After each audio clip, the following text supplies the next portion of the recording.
Hello dear students, I am your tutor for today's lesson और आज हम पढ़ने वाले हैं मेमोरी।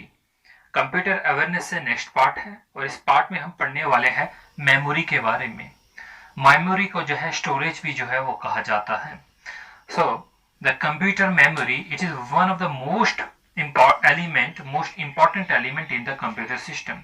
अगर हम कंप्यूटर सिस्टम की बात करते हैं, जो मेमोरी होता है, it is one of the most important component of the computer system. It is also called the storage. इसे स्टोरेज कहा जाता है। मतलब इसका जो अगर हम फंक्शन की बात करते हैं तो इसका पहला ही फंक्शन होगा स्टोर करना। ये डेटा को जो होती है वो स्टोर करती है। Store the data and instruction required during the processing of data.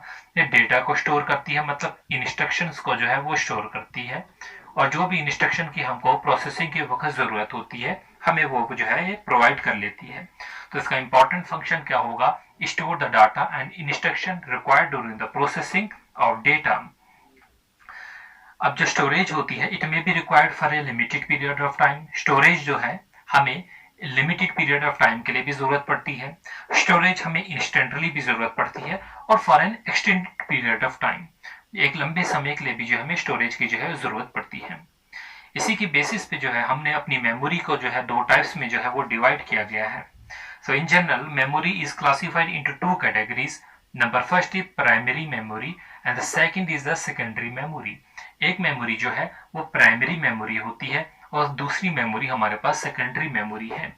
हम पढ़ेंगे डिटेल में प्राइमरी मेमोरी क्या होता है और हमने पढ़ना है सेकेंडरी मेमोरी के बारे में। तो हम पहले पढ़ते हैं प्राइमरी मेमोरी के बारे में।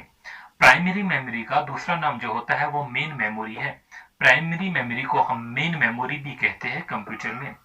और सेकेंडरी मेमोरी का दूसरा नाम जो है वो ऑक्सिलरी मेमोरी होता है। यहाँ पर हम सिर्फ एग्जाम स्पेसिफिक पॉइंट ही पढ़ने वाले हैं जो कि एग्जाम में पूछे जाते हैं। प्राइमरी मेमोरी का दूसरा नाम मेन मेमोरी, सेकेंडरी मेमोरी का दूसरा नाम ऑक्सिलरी मेमोरी होता है। प्राइमरी मेमोरी एक्चुअली में होता क्या है? Primary memory the memory unit that communicate directly with the CPU. वो मेमोरी का unit that communicate directly with the CPU, जो डायरेक्टली सीपीयू से जो है कम्युनिकेट करता है, उसे हम जो है प्राइमरी मेमोरी कहते हैं, या उसे हम जो है मेन मेमोरी कहते हैं। और इसी को हम जो है एक और नाम से भी जानते हैं, इंटरनल मेमोरी। इंटरनल मेमोरी के नाम से भी हम इसे जो है वो जानते हैं। So the primary memory allows the computer to store data for immediate manipulation and to keep the track of what is currently being processed. तो यहाँ पर जो है हमने प्राइमरी मेमोरी के बारे में जाना। It allows the computer to store data for immediate manipulation. अगर हमें जो डेटा है शॉर्ट टाइम के लिए चाहिए होता है, जैसे कि इमीडिएट प्रोसेसिंग के लिए चाहिए होता है, तो वो कहाँ से मिलता है? हमें प्राइमरी मेमोरी से मिलता है। प्राइमरी मेमोरी से हमें वो डाटा मिल जाता है। इसकी अगर मैं नेचर की बात करता हूँ, इसकी जो टाइप्स होती है फर्दर दो टाइप्स की होती है। एक इसकी टाइप्स में आता है वोलेटाइल मेमोरी और ये दूसरी टाइप्स में इसका आता है non volatile memory. Volatile memory और नॉन वोलेटाइल मेमोरी दो इसकी जो है वो टाइप्स रहती है। वोलेटाइल मेमोरी में जैसे कि इसके नाम से पता चलता है ये वोलेटाइल है। अब वोलेटाइल जो है इसका मीनिंग भी हम समझेंगे। It is a volatile in nature. It means that when the power is turned of, जैसे ही आप पावर जो है अपनी वो बंद कर देते हो, अपनी सिस्टम की बंद कर देते हो, जो भी कंटेंट होता है प्राइमरी मेमोरी का it is lost for ever. तो हमने जैसे ही पावर जो है वो ऑफ कर दी, जो भी कंटेंट होता है मेमोरी का वो हमेशा के लिए खत्म हो जाता है, और ऐसी मेमोरी को हम कहते हैं volatile memory. Non volatile memory क्या होती है? पावर ऑफ करने के बाद भी जो है कंटेंट वहीं पर रहता है, ऐसी मेमोरी को हम कहते हैं नॉन वोलेटाइल मेमोरी। और वोलेटाइल मेमोरी की टाइप्स में हमारे पास आती है पहले रैम। रैम जो होती है जिसे आप रैंडम एक्सेस मेमोरी कहते हैं, जैसा कि इसके नाम से ही पता चलता है रैंडम एक्सेस मेमोरी। तो ये जो होती है रैंडम एक्सेस मेमोरी, ये वोलेटाइल मेमोरी होती है। और नॉन वोलेटाइल मेमोरी में हमारे पास आती है रोम। रोम जो होती है read only memory. Read only memory. तो आपके पास कॉम्पिटिटिव एग्जामिनेशन में क्वेश्चन पूछा जाएगा विच of the following is a primary memory या मेन मेमोरी। तो रैम जो होती है और रोम जो होती है ये दोनों की दोनों ही आपकी प्राइमरी मेमोरी होती है। लेकिन अगर इनका नेचर देखा जाए, जो रैम होती है ये वोलेटाइल इन नेचर होती है और जो रोम होती है वो आपकी नॉन वोलेटाइल इन नेचर होती है। वोलेटाइल का मीनिंग जो है वो क्या होता है कि जैसे ही हमने पावर बंद कर दी, जो डेटा होता है वो लॉस्ट हो जाएगा। रैम की जो है वो फर्दर टाइप्स होती है, D RAM and S RAM. और रोम की जो है 3-4 टाइप्स आती है, पी रोम, ई पी और ओ एम। यहाँ पर ई पी लग जाता है और यहाँ पर जो है एक और ई लग जाता है। इनकी फुल फॉर्म भी आपके कॉम्पिटिटिव एग्जामिनेशन में पूछी जाती है। तो इसी के बारे में पढ़ेंगे हम। रैम क्या होता है? रैम जो होता है, it is also known as read write memory भी कहा जाता है इसे। ठीक है, रीड राइट मेमोरी भी कहा जाता है। It allows the CPU to read as well as write. It allows the CPU to read as well as write. और हमारी जो रोम होती है ये सिर्फ रीड कर सकती है, ये राइट नहीं कर सकती। तो रैम में हमारे पास रीड एंड राइट दोनों काम होते हैं। that allows the CPU to read as well as write the data and instruction into it. RAM यानी कि random access memory is used for temporary storage. तो बहुत ही इंपॉर्टेंट यहाँ पर पॉइंट रहेगा आपका, ये किस चीज के लिए यूज होती है? टेम्पोररी स्टोरेज के लिए जो है वो यूज होती है। टेम्पोररी स्टोरेज के लिए, टेम्पोररी स्टोरेज के लिए जो है वो रैम का हम यूज करते हैं। So it is used for the temporary storage of input data, output data and immediate result. इसको जानने से पहले, इसको डिटेल में पढ़ने से पहले हम सेकेंडरी मेमोरी की तरफ चलते हैं। सेकेंडरी मेमोरी क्या होता है? सेकेंडरी मेमोरी, जैसे इसका दूसरा जो नेम है वो क्या है? Auxiliary memory. और जैसे कि आपको यहाँ पर दिख रहा है, data in the secondary memory can not be processed directly with the CPU. जो भी डेटा इसके अंदर होता है, it can not be processed directly with the CPU. It is a permanent storage, और ये परमानेंट स्टोरेज होती है। तो हम इसके लिए जो है कुछ इंपॉर्टेंट पॉइंट्स लिख सकते हैं। अगर डेफिनेशन लिखना चाहिए आप, this memory stored much larger amount of data and information for extended period of time. ये शॉर्ट पीरियड ऑफ टाइम के लिए होती है और ये एक्सटेंडेड पीरियड ऑफ टाइम के लिए जो है डेटा को स्टोर करते हैं। It must first be copied into the primary storage. तो इससे पहले जो है इसको कॉपी करना पड़ता है हमारी प्राइमरी स्टोरेज में, यानी कि जो टेम्पररी होती है प्राइमरी स्टोरेज रैम या रोम, उसमें पहले कॉपी करना पड़ता है, फिर यहाँ पर जो है सेकेंडरी मेमोरी स्टोरेज में यूज किया जाता है। Secondary storage is use to store data and program when they not being processed. ये तब जो है यूज किए जाते हैं जब डेटा और जो हमारे प्रोग्राम्स होते हैं इसके अंदर सेव रहते हैं, जब हम उसकी प्रोसेसिंग भी नहीं कर रहे होते हैं। जैसे कि हमारा मोबाइल है, मोबाइल हमने जो है उसमें रैम है, हमने मोबाइल को जो है वो ऑफ कर लिया, और जब ऑफ कर लेते हैं हमारा जो भी करंट प्रोसेसिंग हो रही होती है वो भी बंद हो जाती है। तो वो रैम की वजह से है। ये क्योंकि परमानेंट स्टोरेज होती है, और इसमें भी दो टाइप्स आती है, जैसे कि सिक्वेंशियल एक्सेस आता है, डायरेक्ट एक्सेस आता है। सिक्वेंशियल एक्सेस एक इसकी टाइप होती है जिसमें कि मैग्नेटिक टेप्स आते हैं, और दूसरी हमारी टाइप आती है डायरेक्ट एक्सेस। एक सिक्वेंशियल एक्सेस है जो कि इसकी एक टाइप है परमानेंट स्टोरेज की, और दूसरी हमारे पास आती है डायरेक्ट एक्सेस। सिक्वेंशियल एक्सेस की जो है टाइप है मैग्नेटिक टेप्स, इसकी एग्जांपल जो है वो मैग्नेटिक टेप्स आती है। और हमारी जो डायरेक्ट एक्सेस है इसमें जो एग्जांपल्स आती है जैसे कि मैग्नेटिक डिस्क है, ऑप्टिकल डिस्क है, एलिप्टिकल डिस्क है, ये हमारी जो आती है ये हमारी डायरेक्ट एक्सेस में आती है। और अब हम इन्हें जो है डिटेल में पढ़ेंगे। जैसा कि अभी हमने जाना, जो भी डेटा होता है सेकेंडरी मेमोरी में ये can not be processed directly with the CPU, तो पहले इसे प्राइमरी स्टोरेज में कॉपी करना पड़ता है। तो अब हम पढ़ने वाले जो है मैग्नेटिक, ऑप्टिकल एंड एलिप्टिकल, इनके बारे में। जो कुछ सेकेंडरी स्टोरेज होती है, हमें ये पता चल गया जो भी सेकेंडरी स्टोरेज होती है it is used to store the data and program when they are not being processed. जब ये प्रोसेस नहीं हो रहे थे उस वक्त जो है इन्हें हम यूज कर सकते हैं, स्टोर कर सकते हैं। So it is also known volatile in nature. इनका जो नेचर की बात करेंगे ये भी नॉन वॉलेटाइल होंगे, नॉन वॉलेटाइल होंगे, इनका नेचर जो होगा नॉन वॉलेटाइल होगा। Due to this, the data remain in the secondary storage as long as it is not overwritten or deleted. Non volatile का मीनिंग क्या होता है कि डेटा जो होता है वो स्टोरेज में रहेगा, तब तक रहेगा जब तक हम इसे डिलीट नहीं करेंगे, और जब हम इसे खुद डिलीट करेंगे तो डाटा जो होगा वो रिमूव होगा। तो इसमें जो है नॉन वोलेटाइल में रोम भी आती है, और नॉन वोलेटाइल में जितनी भी सेकेंडरी मेमोरी है ये सारी नॉन वोलेटाइल में आती है, लेकिन जो रैम होती है वो वोलेटाइल में आती है। तो आपको इसके एग्जांपल्स के बारे में पूछा जाएगा।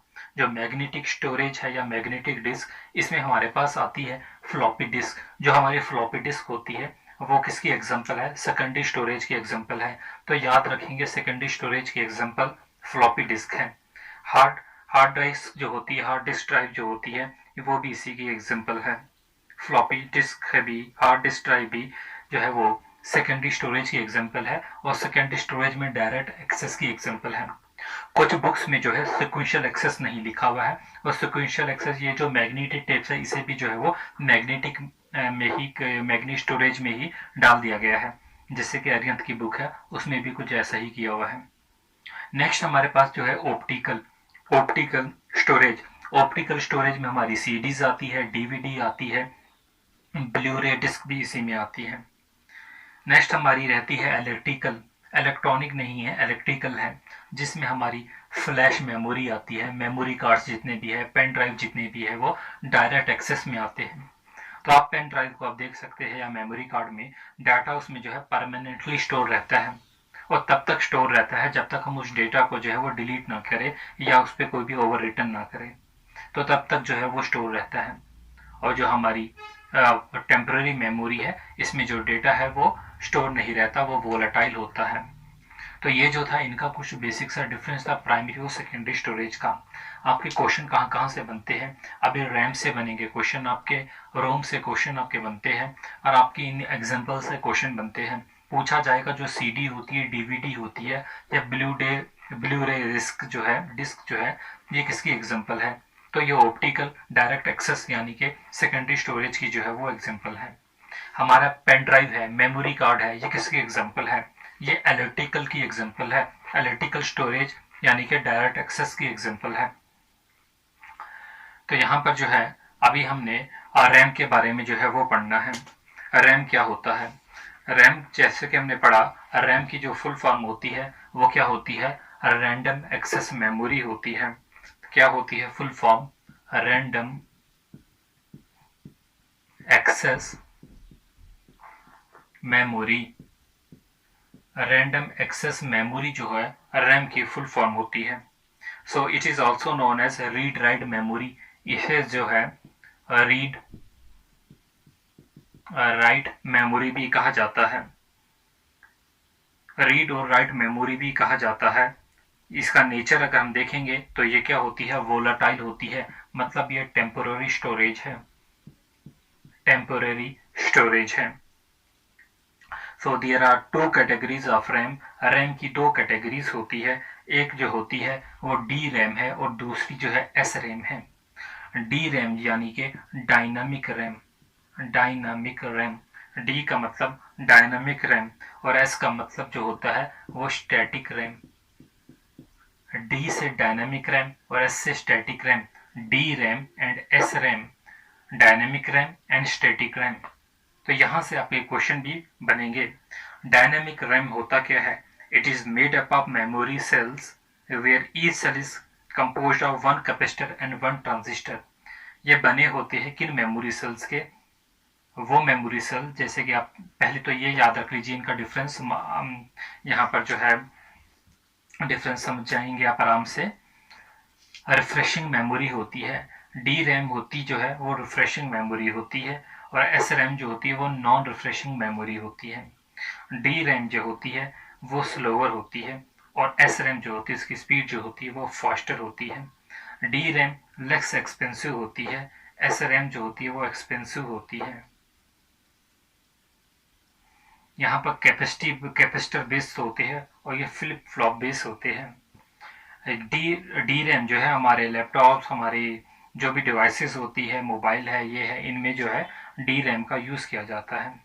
और एस रैम्स का जैसे कि वेदर फोरकास्टिंग या ऐसे जो है एयरपोर्ट कंट्रोल, ट्रैफिक कंट्रोल, इन चीज़ों में जो है एस रैम का जो है वो यूज़ किया जाता है। It is based on capacitor, ये कैपेसिटर बेस होती है, और it is based on flip flop base. Memory cell की बात करेंगे, इनका जो मेमोरी सेल होता है उसमें एक कैपेसिटर और एक ट्रांजिस्टर होता है। एक कैपेसिटर और एक ट्रांजिस्टर होता है। तो यहाँ पर याद रहेगा आपको, dynamic RAM it is made up of memory sales. किसकी बनी होती है? Memory cells. कौन से वाले मेमोरी सेल्स होते हैं? एक कैपेसिटर और एक ट्रांजिस्टर मेमोरी सेल्स। एक कैपेसिटर और एक ट्रांजिस्टर मेमोरी सेल के बने हुए होते हैं। DRAM must be refreshed continuously to store information। इसे बार बार जो है वो रिफ्रेश करना पड़ता है। DRAM को कंटिन्यूसली रिफ्रेश करना पड़ता है। SRAM को जो है कंटिन्यूसली रिफ्रेश नहीं करना पड़ता। DRAM is slower, less expensive and occupies less space on the computer motherboard। RAM actually में होता है कि क्या है, कंप्यूटर पे आप देखेंगे कभी भी खोल का जो ग्रीन कलर का होता है, ऐसे लंबी सी होती है, एक ग्रीन कलर की प्लेट होती है जिसमें ब्लैक ब्लैक करके जो होते हैं वो डॉट्स भी आप देखेंगे, वो उसे हम जो है वो रैम कहते हैं।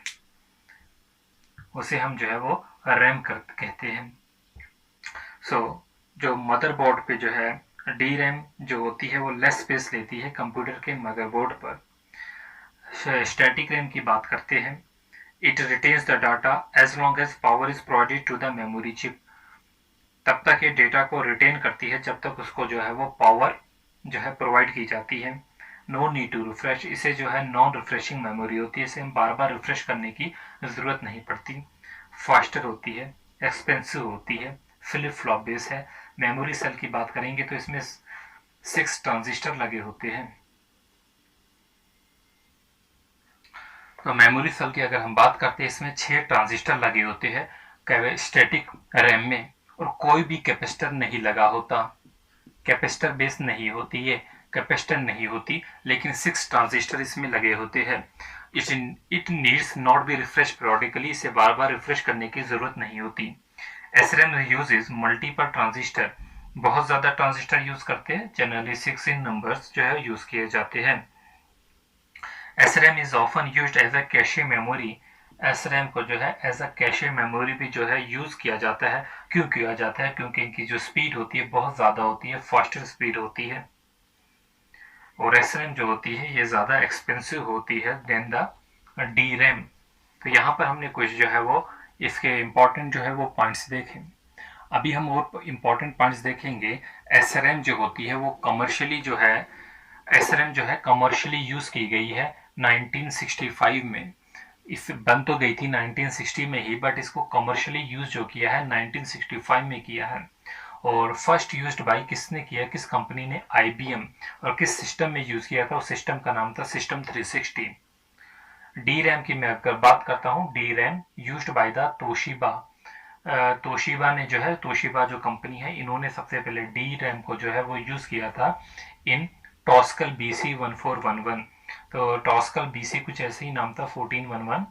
एक्चुअली ये एक कैलकुलेटिंग डिवाइस थी,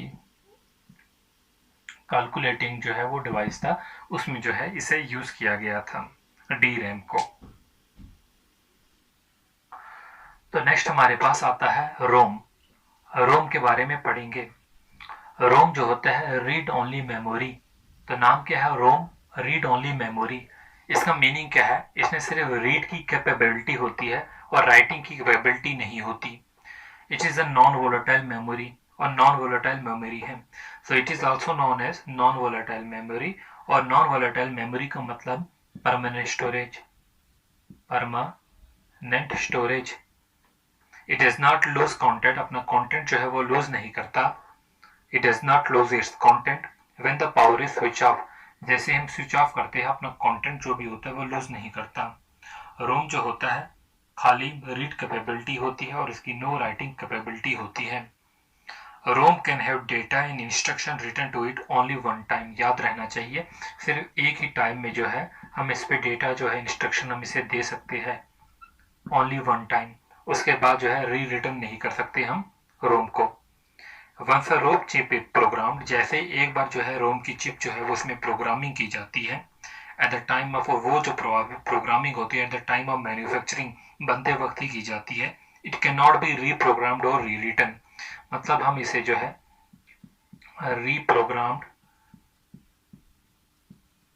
नहीं कर सकते, ना ही दोबारा प्रोग्राम को राइट कर सकते हैं। जो मैन्युफैक्चरिंग से बन के आता है तभी जो प्रोग्राम रहता है वही हमारा जो होता है हमारा रोम में रहता है। तो इसी के बेसिस पे जो रोम है उसे हमने जो है 3 टाइप्स में डिवाइड किया गया है, क्लासीफाई किया गया है। पहला आता है आपका पी रोम। हमने रोम के पीछे पी लगा दिया और इस पी का मतलब होता है प्रोग्रामेबल रोम। Programmable ROM. तो एग्जामिनेशन में आपको जो है पी रोम की फुल फॉर्म भी पूछी जाती है, EPROM।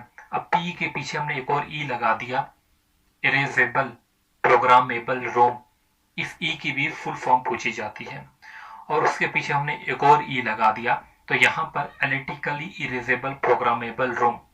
तो ऑप्शन में आपको इलेक्ट्रॉनिक्स भी दिया जा सकता है। याद रहे ये इलेक्ट्रिकली इरेजेबल प्रोग्रामेबल रोम है। तो SBI PO में जो है क्वेश्चन पूछा गया था, एलिटिकली है इरेजेबल प्रोग्रामेबल रोम। तो याद रहना चाहिए आपको EEPROM, एलिटिकली इरेजेबल प्रोग्रामेबल रोम। अब इनको हम एक एक को जो है थोड़ा सा पढ़ेंगे, इनका थोड़ा थोड़ा इंट्रोडक्शन ले लेते हैं। पहला है आपका P ROM, programmable Rome. So it is, इसका जो नेचर होता है वो क्या होता है, वो नॉन वोलाटाइल नेचर होता है। Once a PROM is program, once a P ROM जो है प्रोग्रामेबल रोम जो है इसको प्रोग्राम किया जाता है, it's content can never be change. इसका जो भी कंटेंट होता है हम उसे चेंज नहीं कर सकते। सो हम कह सकते it is a one time program. One time जो होता है ये प्रोग्राम होता है, one time program. P-ROMs are manufactured blank, can be programmed at buffer। तो याद रहना चाहिए, it can be manufactured at, program जैसे एक बार जो हुआ बाद में जो है वो it can be programmed at buffer। Buffer का मीनिंग क्या होता है, बफर जो होता है एक टेम्पररी फिजिकल स्टोरेज होती है, used to hold data during execution of process from one place to another। तो ये जो है हमारे पास जो है P-ROM का जो है मेन फंक्शन है। और ये टाइप की मेमोरी जो है एक्चुअली में हमारी जो वीडियो गेम्स होती है उनमें जो है वो पाई जाती है, हमारे मोबाइल्स जो होते हैं इनमें मिलती है, और उसी के बाद जो है मेडिकल डिवाइसेस जो होते हैं उनमें जो है इसका यूज़ किया जाता है, मेडिकल डिवाइसेस में और मल्टीमीडिया इंटरफेसिस में जो है P-ROM का जो है वो यूज़ किया जाता। नेक्स्ट हमारी है इरेजेबल प्रोग्रामेबल रोम। इरेजेबल नाम से पता चलता है मतलब हम इसे इरेज कर सकते हैं, और इसे जो हम इरेज कर सकते हैं by the exposure of strong ultraviolet rise. Ultraviolet का जब हम इसको एक्सपोजर करते हैं अल्ट्रावायलेट लाइट का, तो ये इरेज हो जाती है। क्या हो जाती है, इरेज हो जाती है, और फिर हम उसे री रिटर्न कर सकते हैं। So it is known as ultraviolet erasable programmable ROM. तो इसका हम दूसरा नाम भी लिख सकते हैं, अल्ट्रावायलेट इरेजेबल आगे programmable ROM, read only memory. तो ये इसका जो है वो एक और नाम भी आ जाएगा। नेक्स्ट हमारा लास्ट रहता है EEPROM। ये भी जो है सिमिलर है इसी की तरह। यहाँ पर जो है हम एलिटिकल से जो है वो इरेज करते हैं, जैसे कि एलिटिकली इरेजेबल नाम से ही पता चल रहा है। So it is similar to the EPROM, but it can be erased electrically then rewritten electrically, and the burning process is reversible to exposure to electric pulses। So it is a most flexible type of ROM and is now commonly used for holding BIOS। तो BIOS के लिए जो है to hold the BIOS जो है इसी का हम यूज कर रहे हैं। तो मोस्ट इंपॉर्टेंट पॉइंट है, इससे भी जो है आप याद रख लेना। मल्टीपल चॉइस क्वेश्चन जो कि पुराने कॉम्पिटिटिव एग्जामिनेशन जैसे कि SBI, RRB और IBPS से लिए गए हैं, इसी टॉपिक के related. Question number 1, a removable magnetic disk that holds information is, removable magnetic disk that holds information is. हमने पढ़े अभी मैग्नेटिक स्टोरेज के बारे में, तो यहाँ पर पूछा गया है रिमूवेबल मैग्नेटिक डिस्क, तो कौन सी होगी, floppy disk, hard drive, monitor and portable. तो करेक्ट ऑप्शन जो होगा आपका वो क्या होगा, hard drive, hard drive. Question number 2, which of the following is an example of optical disk. हमने ऑप्टिकल डिस्क की एग्जांपल्स देख ली। हमने मैग्नेटिक डिस्क की भी एग्जांपल देख ली और एनालिटिकल डिस्क की भी एग्जांपल देख ली। तो पूछा गया है ऑप्टिकल डिस्क के बारे में। तो ऑप्टिकल डिस्क, पहला option digital versatile disk, magnetic disk, memory disk and data base disk. तो हम जानते हैं डिजिटल वर्सटाइल डिस्क जो होती है it is an example of optical disk. Magnetic disk जो हम सिक्वेंशियल टाइप में पढ़े थे और मेमोरी जो थी वो एनालिटिकल की टाइप थी। Storage data retains its data after the power is turned off. Power को बंद करने के बाद भी अगर डेटा रिटेन करता है तो हम उसे क्या कहते हैं, हम उसे नॉन वोलेटाइल मेमोरी कहते हैं। तो करेक्ट ऑप्शन जो होगा आपका बी होगा। विच of the flowing memory chip is faster. इनमें से कौन सी मेमोरी चिप जो है वो फास्टर है। There is no certainty, D RAM, S RAM and RAM. तो अभी हम पढ़े थे इसके बारे में, जो जो एस रैम होती है वो फास्टर होती है, डी रैम जो होती है वो स्लोअर होती है। विच of the following is temporary primary memory. हमने अभी क्लासिफिकेशन मेमोरी की देखी और हमने उसकी क्लासिफिकेशन में टेम्पोररी प्राइमरी मेमोरी की अगर हम बात करेंगे तो वो कौन सी होगी, रैम होगी, क्योंकि ये वोलेटाइल इन नेचर होती है और रोम जो होती है वो वोलेटाइल नहीं, वो नॉन वोलेटाइल रहती है। तो रैम जो होती है ये टेम्पररी होगी और ये जो होगी वन टाइम रहती है, जो कि मैन्युफैक्चरिंग प्रोवाइड करता है। तो बेसिकली जो है ऑप्शन एलिमिनेशन से भी हम कर सकते थे, पी रोम दिया गया है, ई पी रोम दिया गया है, बेसिकली सारे जो है वो रोम है। तो एक ही ऑप्शन आपके पास है रैम, रैंडम एक्सेस मेमोरी। अब नेक्स्ट में हम देखेंगे मेमोरी यूनिट्स के बारे में, जैसे कि बिट, बाइट और फिर उन पे न्यूमेरिकल कैसे सॉल्व करते हैं वो हम जो है नेक्स्ट वीडियो में पढ़ेंगे। होपफुली जो है वीडियो जो आपके लिए बेनिफिशियल होगी। अगर पसंद आई अपने दोस्तों के साथ ज़रूर शेयर करें, चैनल को सब्सक्राइब करना ना भूलें। और जिन बच्चों ने जो है ऑलरेडी सब्सक्राइब किया हुआ है और अगर आपको नोटिफिकेशन वीडियो की नहीं आ रही और बेल आइकन पे क्रॉस का निशान आ रहा है तो आपको जो है चैनल को अनसब्सक्राइब करके दोबारा से सब्सक्राइब करना होगा। Thanks for watching.